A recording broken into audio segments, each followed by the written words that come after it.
Assalamualaikum warahmatullahi wabarakatuh. Selamat pagi, selamat siang, selamat malam teman-teman mahasiswa semuanya dimanapun sekarang sedang berada. Satu hal yang tidak boleh kita lupakan, dimanapun kita tetap harus belajar. Oke teman-teman mahasiswa, kita lanjutkan untuk materi podcast di mata kuliah KIS Marketing.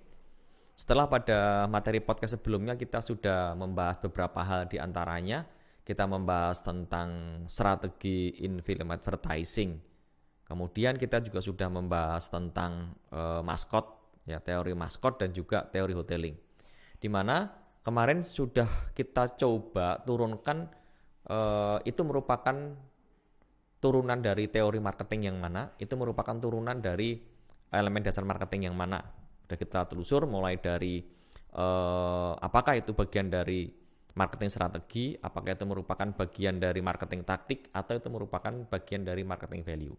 Nah, sekarang kita lanjutkan untuk membahas satu case yang ada di marketing yang selama ini mungkin kita lihat, yang selama ini mungkin bahkan kita rasakan, yang selama ini bahkan kita menjadi sasaran, kita menjadi korban dari strategi yang dilakukan oleh para pemasar produk. Merupakan strategi yang mungkin disampaikan kepada kita, tujuan akhirnya adalah bagaimana kita meningkatkan penjualan kita. Nah, sekarang kita bahas tentang satu strategi yang namanya seasonal marketing. Nah, dari namanya teman-teman bisa menebak, teman-teman bisa menduga, ya kan? Seasonal marketing berarti pemasaran musiman. Seperti itu terjemahan secara sederhananya. Tapi yang perlu saya sampaikan di materi podcast kali ini, ya kan, strategi pemasaran musiman itu bukan berarti kita susah mendapatkan produk-produk itu kalau nggak musim, nggak. Jadi ada perbedaan antara produk musiman dengan strategi pemasaran musiman. Kalau produk-produk musiman itu benar-benar memang produk itu hanya pada musim tertentu ya. Tapi kalau kita bicara tentang seasonal marketing, sebetulnya produk itu ada terus sebetulnya. Produk itu ada terus, tapi yang dilakukan oleh pemasar untuk meningkatkan penjualan itu dia memanfaatkan momen tertentu, dia melihat momen tertentu di mana pertimbangan utamanya adalah pada momen-momen tertentu itu ada atau tidak adanya peningkatan demand. Ya, tak ulangi, ada atau enggak adanya peningkatan permintaan. Jadi setiap momen tertentu, kemudian produk tertentu, brand tertentu itu ada peningkatan permintaan, maka itu akan menjadi sasaran utama kita bisa menerapkan satu strategi yang namanya seasonal marketing. Contoh yang sekarang misalnya ketika kita masuk di bulan Ramadan, banyak produk-produk tertentu itu yang memang mengalami peningkatan permintaan atau mengalami peningkatan demand. Sebagaimana pernah saya contohkan di materi sebelumnya, ya kan, ada produk tertentu sirup misalkan, ya, atau nanti kalau menjelang Lebaran, ya misalkan kebutuhan pakaian, ya, baju Muslim misalkan dan sebagainya. Kembali ke contoh yang pertama, sirup atau mungkin kurma misalkan, sirup kurma. Nah, kalau dibandingkan dengan bulan selain Ramadan itu kan permintaannya tidak sebagus, tidak setinggi kalau berada pada bulan Ramadan. Nah, maka itu dimanfaatkan untuk mempengaruhi orang itu agar meningkatkan pembelian terhadap produk sirup, terhadap produk kurma atau produk-produk yang lainnya. Maka gunakan momen itu, gunakan event spesial itu sekali lagi untuk meningkatkan penjualan. Nah, itu gambaran secara singkat tentang seasonal marketing. Seasonal marketing itu kalau secara terjemahan seperti ini, dari sisi definisi konseptualnya, seasonal marketing adalah strategi pemasaran yang memanfaatkan kenaikan demand. Jadi memanfaatkan kenaikan demand. Nah, berarti kita sebagai pemasar harus bisa ngerti, ya, pada momen apa, pada bulan apa, ada peningkatan demand itu. Dari mana kita ngerti? Ya kita mesti melakukan survei. Dari mana kita bisa ngerti? Ya kita mesti melakukan research and development. Atau kita bisa lihat di Google Trend. Ya, kita lihat di Google Trend. Kalau misalkan kita udah punya bisnis, udah berjalan sekian tahun, kita bisa lihat tuh trennya, ya kan? Produk kita itu permintaan paling tinggi pada bulan-bulan apa? Produk kita itu permintaan tertinggi pada momen-momen apa? produk kita itu permintaan tertinggi pada event-event apa. Nah, disitulah berarti kita akan bisa menemukan pada posisi demand atau permintaan yang paling tinggi. Maka definisinya adalah strategi pemasaran yang memanfaatkan kenaikan demand pada event atau musim-musim tertentu. Misalkan nanti setelah ini selesai Ramadan, nanti masuk ke Lebaran, mesti beda lagi. Di Lebaran itu permintaan paling tinggi apa? Setelah itu nanti akan masuk ke bulan berikutnya, misalkan musim haji, ya kan? Nanti demand tertinggi itu apa? Setelah itu nanti masuk ke bulan Agustus misalkan, ya Agustus, ketika ada event atau ada momen perayaan hari ulang tahun kemerdekaan Republik Indonesia, maka di bulan-bulan Agustus itu nanti kira-kira demand tertinggi itu apa? Setelah Agustus, ya mungkin nanti masuk ke bulan berikutnya di bulan Desember misalkan. Desember itu kita bisa ngelihat trennya. Terjadi permintaan tertinggi itu pada produk-produk apa. Nah, disitulah kita akan memanfaatkan event tertentu, momen tertentu, dasarnya adalah ketika demand itu mengalami peningkatan yang cukup signifikan. Nah, alasannya apa? Kita mesti gunakan seasonal marketing. Ada 1, 2, 3, 4, 5 alasannya. Yang pertama pasti ya untuk meningkatkan loyalitas pelanggan. Ya, yang pertama untuk meningkatkan loyalitas pelanggan. Kenapa? Karena ketika awal orang itu beli produk kita, itu karena penasaran, kemudian setelah menikmati produk kita kan harapannya mereka akan melakukan pembelian ulang dan akhirnya bersedia untuk mengadvokasi. Nah, itu kan merupakan indikasi dari customer loyalty yang sudah kita sampaikan berkali-kali. Mudah-mudahan teman-teman masih bisa mengingat kembali tentang konsep customer loyalty itu kayak apa. Itu menjadi alasan mengapa orang harus gunakan seasonal marketing. Yang kedua adalah di sini ya, akan memainkan emosi pelanggan. Ya. Yang kedua adalah akan memainkan emosi pelanggan. Karena apa? Nanti juga ini nyambung ke teori-teori yang lainnya yang masuk ke dalam konsep psikologi marketing. Jadi ketika memang orang beli itu tidak hanya murni karena manfaat secara fungsional, tapi ada pertimbangan manfaat secara emosional, ya kita harus bisa memainkan emosional pelanggan. Bisa jadi memang orang akan muncul motivasi yang lebih tinggi, akan muncul ketertarikan lebih tinggi karena secara emosi dia itu kena. Ini yang kedua ya. Yang ketiga adalah mendorong belanja spontan para pelanggan. Ini nyambung karena kalau orang beli karena faktor emosi itu kan tidak ada perencanaan dan tidak ada pertimbangan-pertimbangan secara rasional. Karena kebalikan dari emosional kan adalah dasar pertimbangan secara rasional. Jadi mendorong belanja spontan para pelanggan. Ya. Kemudian yang berikutnya adalah jadi strategi promosi yang tepat. Kenapa? Karena tadi udah kita sampaikan. Pada saat itulah permintaan itu ada. Pada saat itulah permintaan itu paling tinggi. Berarti kita mesti gunakan momen itu. Dan yang kelima ini adalah menciptakan kesan urgensi. Jadi, oh ini loh penting, ini loh harus segera beli dan sebagainya. Di saat-saat tertentu, di momen-momen tertentu. Itu alasannya. Ini beberapa contoh dari entitas, dari perusahaan, dari produk yang gunakan strategi seasonal marketing sebagaimana saya sampaikan di depan tadi. Ya, di bulan Ramadan banyak produk yang menggunakan strategi seasonal marketing ini. Misalkan pada saat buka bersama dia tawarkan produk apa. Ya kan, pada saat sahur dia tawarkan apa misalkan. Atau juga ini memanfaatkan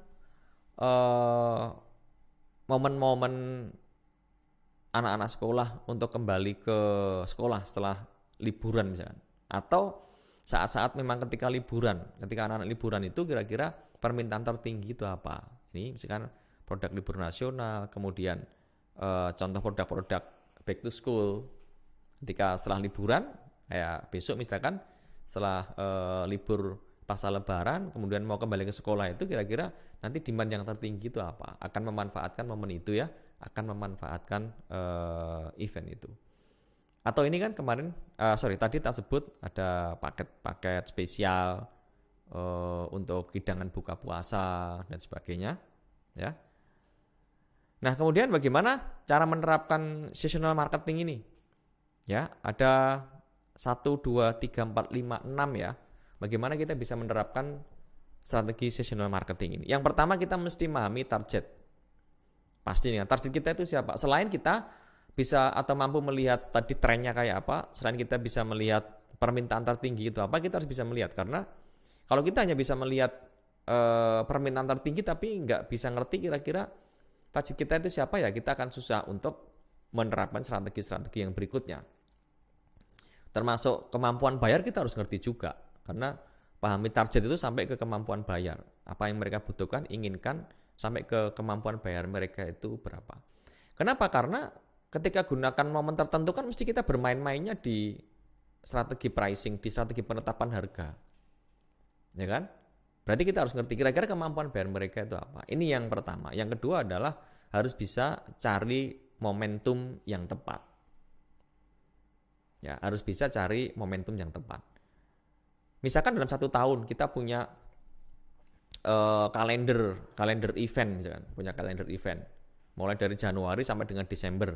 Di Januari itu ada hari-hari apa misalkan, ya kan, mulai dari tahun baru nanti hari apa, perayaan hari keagamaan apa, atau hari libur nasional apa kita punya. Berarti kita mesti punya seasonal marketing planner, sehingga dari situ kita akan memanfaatkan momen itu. Karena tidak semua momen itu tepat. Tidak semua momen itu sesuai dengan karakteristik produk yang ingin kita tawarkan. Sebagaimana tak contohkan tadi kan. Ya kalau kurma paling tepat ya di Ramadan. Kalau sirup ya paling tepat di Ramadan. Kalau misalkan di perayaan hari RA Kartini berbeda lagi. Di perayaan HUT RI beda lagi. Nanti ketika di Natal beda lagi dan sebagainya. Jadi harus cari momentum yang tepat. Atau kalau memang kita mampu, ya kita bisa menciptakan momentum yang tepat itu, ya kan? Misalkan seringkali teman-teman lihat di beberapa marketplace, ya, dia gunakan strategi harga kembar, strategi tanggal-tanggal kembar. Tak ulangi, strategi harga pada saat tanggal-tanggal kembar 11, 22, 33, 44 sampai nanti yang terakhir kan di 12 itu kan dinobatkan sebagai hari belanja online nasional. Ya harapannya memang di 12.12 itu nanti momen yang tepat ketika orang mau lakukan pembelanjaan secara online, maka dijadikanlah sebagai hari belanja online nasional. Ya kan? Jadi cari momentum yang tepat. Yang ketiga adalah pantau tren di media sosial. Ya, kita bisa dibantu dengan di media sosial, dengan Google Trend kita bisa lihat. Yang keempat adalah persiapan dari jauh hari. Artinya ketika kita akan gunakan momen HUT RI yang di bulan Agustus, ya mulai sekarang kita udah mulai persiapkan, kita udah mulai create kira-kira strategi kita itu apa untuk memanfaatkan momen hari ulang tahun Republik Indonesia misalkan. Kemudian yang kelima adalah memanfaatkan diskon yang ditawarkan tadi secara emosional, kita bisa memaksimalkan diskon pada momen tertentu atau event tertentu. Dan yang terakhir, yang keenam adalah kumpulkan data untuk evaluasi. Ya, setelah kita laksanakan kita mesti lakukan evaluasi. Kira-kira kita sudah mampu membidik market yang potensial atau belum. Kemudian momentum kita itu sudah tepat atau belum, dan seterusnya. Ini cara menerapkan strategi seasonal marketing. Nah, ini beberapa gambaran juga yang tadi tak sebutkan. Memanfaatkan tanggal-tanggal kembar, ada 11-11 sebagainya kan. Nah kemudian kalau kita mau lebih mendalam lagi, setelah kita tentukan, misalkan kita gunakan strategi tanggal-tanggal kembar, itu masih harus kita batasi lagi, ya kan. Contohnya penjualan di tanggal kembar itu jangan berlaku 1 hari full 1 kali 24 jam ya. Kalau kita mau cepat mengeksekusi harus kita perpendek lagi. Gimana caranya? Misalkan dengan mengatur batas waktu diskonnya. Misalkan di 11-11, 22, 33, 44 itu misalkan hanya berlaku dari jam berapa sampai dengan jam berapa misalkan. Sehingga akan semakin mempengaruhi emosional, akan semakin menciptakan kesan urgensinya itu di situ. Kalau lewat jam itu berarti kesempatan untuk mendapatkan produk dengan spesial harga itu akan hilang, ya, akan hangus. Kemudian bisa juga dengan cara yang kedua, yaitu atur jumlah barang diskon. Dari sisi waktu mungkin nggak dibatasi, benar-benar 1 kali 24 jam di 11-11, di 44. tapi kita batasi jumlah, ya kan? Jadi ini hanya untuk 100 unit pertama, ini hanya untuk 100 pembeli pertama misalkan. Sehingga sekali kesan-kesan urgent itu akan mengenakan dari sisi emosionalnya pelanggan. Mereka akan berlomba-lomba berebut pingin mendapatkan kesempatan itu menjadi 100 orang yang pertama itu. Atau mungkin bisa ditambahkan voucher ya, atau kupon khusus, atau di pembelanjaan secara online biasanya bisa dengan cara promo gratis ongkos kirim. Ini bisa mempengaruhi secara emosional pelanggan. Jadi, nanti dengan produk A dengan harga sekian, maka akan dapat tambahan fasilitas atau servis gratis ongkos kirim. Ya, kemudian gunakan iklan yang lebih bagus di Google Ads misalkan dan sebagainya. Ini salah satu contoh sampai ke detail bagaimana penerapan strategi seasonal marketing. Nanti case berikutnya pembahasan lebih mendalam kita bisa ketemu di kelas ya. Silakan nanti teman-teman gunakan kesempatan untuk diskusi di kelas. Ini yang bisa saya sampaikan di materi seasonal marketing. Kita akan lanjut di materi atau case berikutnya di case marketing.